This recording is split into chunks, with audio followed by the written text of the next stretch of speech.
Hello. Do you struggle with finding enough time to get everything done that you want to accomplish?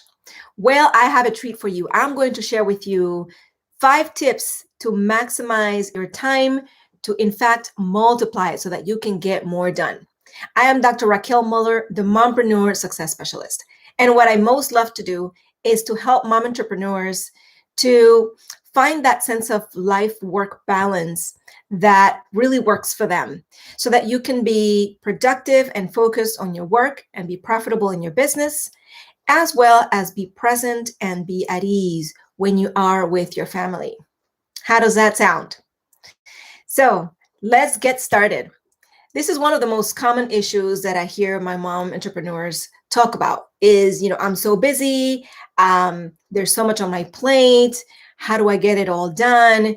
Time is like the big villain, right? Who feels this? If you're feeling this and you're watching this, put some comments in the chat, in the comment section, and let me know if this is you. So again, very, very common. You are not alone. So you're in luck, like I said, because I'm going to share with you some tips that are going to help you find at least 5 extra hours in your week that you didn't even know you had. That sounds amazing, right? So buckle your seatbelt and here we go. If you're in for that, let me know in the comments. I'm in, and I'm going to give it to you. Give me some comments, some thumbs, some hearts, because that's what we're up to today. And so it's going to be fairly short and to the point, okay? Because again, you're very busy and you don't have a lot of time. Now, so here's my 5 tips for multiplying your time. And you might want to write these down. Number 1, wake up before the rest of your family does. Yes, you heard me right. Wake up before your family does. So Rachel Hollis says that if you wake up with your kids or after your kids, you're already behind the 8 ball. So the key here is to get up early so that you're not waking up in reactive mode, so that you can actually be proactive, so that you can cultivate your own well-being. And, in a meaningful way, that's actually going to make a difference, not just in that moment, but for the rest of your day. When I practice this, and my clients who practice this really find that just 15 minutes of waking up early actually makes a big difference. And that alone, though, it's not enough. So I'm going to give you the next step that goes along with this. By the way, waking up before your family might require you to go to bed early. Not early, but earlier than you currently do, right? Because you want to be getting enough rest so that you have plenty of energy to give your work and to give your family. Am I right? Awesome. So that was number 1, wake up earlier. Now, you may be saying, okay, Raquel, how much earlier do I need to wake up and what do I do with this extra time? Right? Because you told me you were going to give me time, not take it away. So here's where my morning routine comes in. Have a morning routine that allows you to put yourself in your best energy. I personally recommend my easy 15-minute morning routine for busy mom entrepreneurs. And that's a PDF document that I have available. And if you would like it, just let me know in the comment section what email to use to send it to, and I will be happy to share that.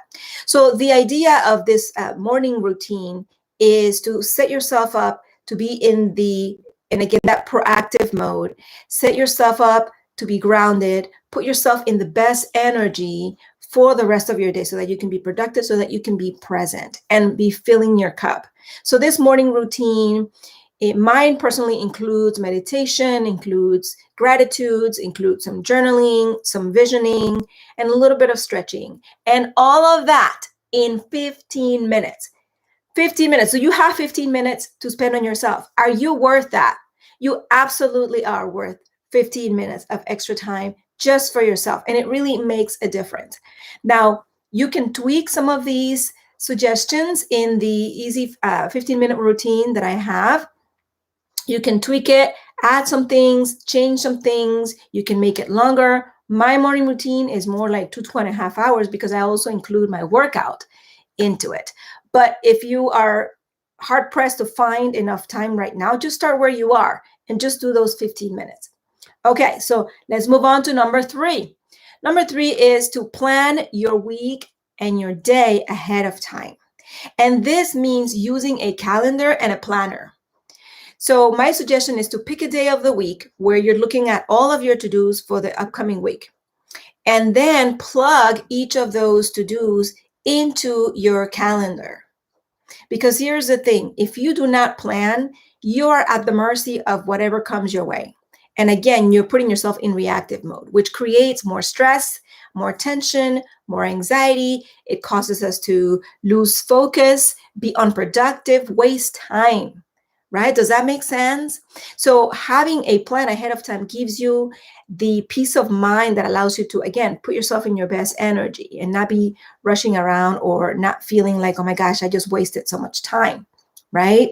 So all of the important things have to be on your calendar. And that, by the way, includes not only work time, but also time for spending with your kids, doing fun things, spending with your sweetie, spending with your friends. Put it all in the calendar, and you'll experience a lot less of those distractions that pull you away, because you actually have a plan now for what you're going to get done. And it allows you to prioritize better, because now you're looking at, excuse me, all of your activities and taking note of which are the things that are most important for me to get done each and every day.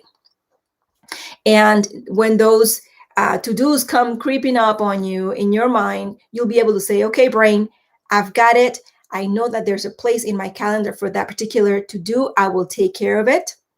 And it's also a way that you can make sure that you have time set aside to be with your kids and just be present with them, because you know that everything else is already being taken care of also. So you can be present with your work and be present with your family. And again, you minimize those distractions, the wasting of time, the being unproductive. Okay, so wonderful. So that was number 3. Number 4 is to use a timer. Specifically, I'm talking about using a timer for things like hanging out on social media, because that can easily become a time suck. Anything that you find could be a time suck for you, give yourself a time limit. So for example, okay, I'm going to be on Facebook for 30 minutes, and set your timer for 30 minutes, right? You can also utilize the timer for specific tasks. Because here's the thing, when you don't do that, you know what, I forget what the name of that rule is about, that whatever the task it is that you're doing will accommodate to fill whatever time you give it. And so if you don't have a limit to the amount of time, that task will easily stretch out. So you might end up wasting time because you're spending more time on that task than is really necessary. Or conversely, with the time suck activities, right? You can easily get distracted, get pulled in, and lose track of time, right? So if you don't want to lose track of time, give yourself a time limit. I recently did something like this with, for example, straightening out my office. This is something I did over the weekend. So what I did is I set my timer for 25 minutes, and I knew that I only had those 25 minutes to work on this. And so that alone let me know, okay, don't get pulled away by other distractions. You're focusing on this one thing for these 25 minutes. And so I did end up renewing the timer for another 25 minutes. But guess what? In less than an hour, I had my office all picked up the way I wanted it. So, but again, having that set time limit allows you to focus just on that activity and reduce those distractions. And it also helps you to be more efficient with your time, because you know that this is, so, you have so much time to get it done. And if you don't finish it and you have to move on to something else, that's okay. But it's still a great idea to give yourself a time limit of how long you're going to work on the particular task, and challenge yourself to be efficient, to not go to, the text alerts or the social media alerts or answer phone calls or things like that when you're focused and have that timer set up. The 5th tip is to get more help, because guess what, sister? You are worth it. So what do I mean by get more help? Ask your partner. There might be some things that your partner can do that you're currently taking on, that if you ask them and free up free them up to do that task their own way. Sometimes we want to control things, don't we? Right? Are you feeling me? Give me some thumbs up if you're feeling me. Give me some comments. So, so ask your partner for support. You cannot do it alone, and you shouldn't do it alone. You do not have to do it alone. So I want to repeat this right now. I do not have to do it all. I do not have to do it all. You really don't. Also involve your kids, especially as they get older. They can do chores. They can take on some of their own tasks. You can set up a calendar where they have their activities so that they can be independent and know what they need to do at each hour of the day, instead of you having to tell them and remind them and go check, frequently, right? So recruit your kids to help in doing some of the things that they can do.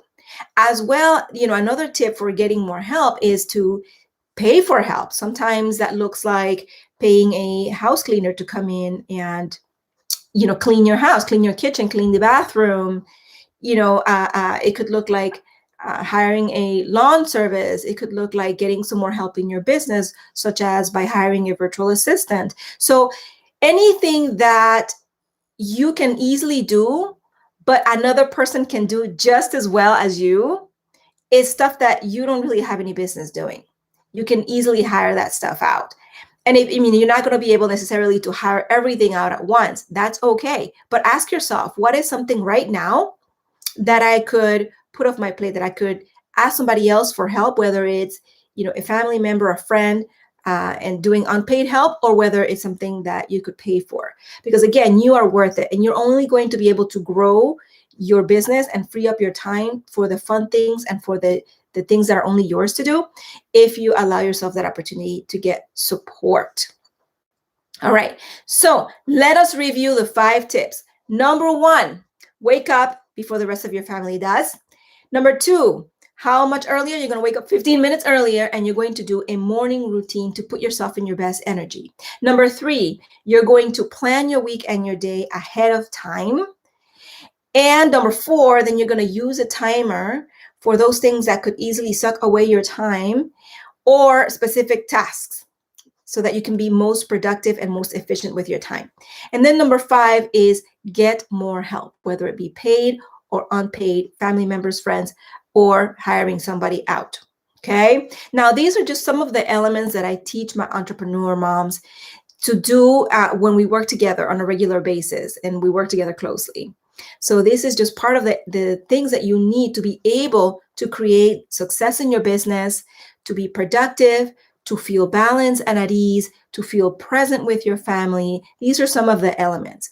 But there are other things that you are going to need. For example, you need a vision, an intentional vision for what you're creating, both in your business and in your life, in the different aspects of your life.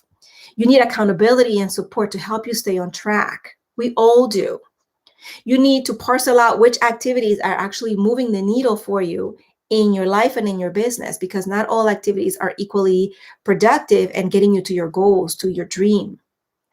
You also need to learn how to protect your energy, because there are definitely things that suck away your energy and some things that give you energy. So you want to maximize what gives you energy and learn what those things are and avoid the things that drain you. You're going to want to be consistent with filling your cup physically, mentally, spiritually. You're going to want to identify and override the tendency to self-sabotage. You're going to want to learn how to automate, delegate tasks so that you can focus on your genius. So these are all aspects, by the way, of the program that I offer my mom entrepreneurs. Right? So if you want to know more about how I incorporate these pieces and how this can help you, then send me a DM saying, with the comment, more info, and put an email address where I can contact you or how you want me to contact you. And I would be more than happy to send you a PDF that has further information about my coaching program. So if this has served you, I'm really glad. I hope that you will take these tips to heart.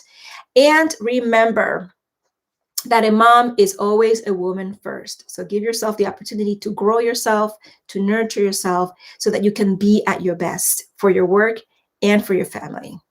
Okay, so until I see you again, mom is a woman first. Check you out on the next one.